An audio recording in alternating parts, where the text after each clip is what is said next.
Week 4 of the high school football season. That means it's time for Leonard Bowl 2, and let's get right to it. SHG come out.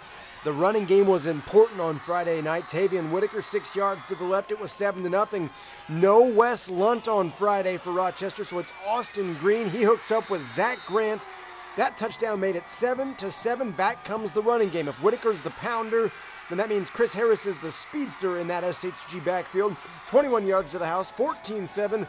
And the passing game, yeah, it's pretty good for SHG too. Pat Smith to Michael Reevy. That goes for 46 yards. It was a 2-score lead. Looked like that'd be the case going to the half. Not so much.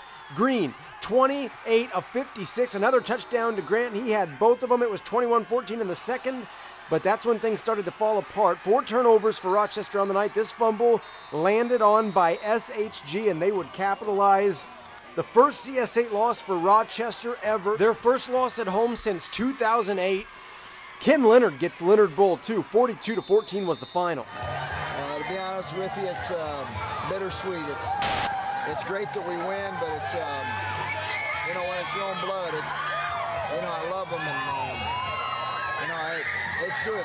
I love this team, though, and that's why I have loyalty to this team while we're out here. It's a good feeling. We worked hard so far in the summer and through the off season and through now. We worked hard.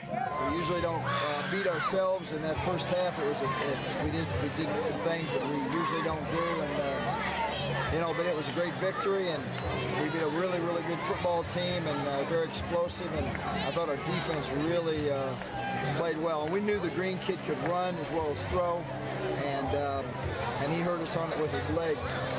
And but I thought our kids, we told them, conference championship, a big step is in the second half, and they stepped up. Me and Chris, we go, like I said in the paper, we go off of each other's running style, and basically he went off of what I went off, and I went off of what he went off, and our positive energy clicked just like that. Another good CS8 matchup on Friday night in Jacksonville. Glenwood on the road, a rematch of last year's second-round playoff game. Titans haven't lost to the Crimson since '94.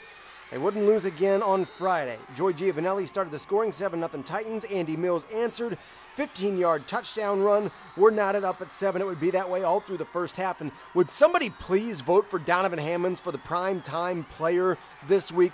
He's been on there 3 straight weeks. He hasn't gotten nearly enough votes. We're talking an all-state caliber running back. That 30-yard run set up himself for a touchdown. He had 3 on the night. But so did Andy Mills, and he would answer here. Another 15-yard touchdown run to the far side, and it was tied at 14. But here comes Hammonds again. He can break off the long runs. He can hammer it home from inside opponent territory like he did there, 21-14. But before the break, the Crimson get it back again. 2 really good tight ends in this one. Dalton Keene, that catch set up a touchdown. We're tied at 21, but before the break, here's the Titans tight end. That's Daniel Helm, and he scores before the break, 28-14. To the second half, more from Helm. This is where we start to see a little break from the Crimson. 42 yards, set up a score, and then it was all about getting a stop. Who would be the first team to get a stop in this game? Well, it was the Titans. There had been no punts to this point, but Nathan Hack comes up with an interception in the back of the end zone in the third quarter. The Titans go on to win on the road, 42-24 against Jacksonville.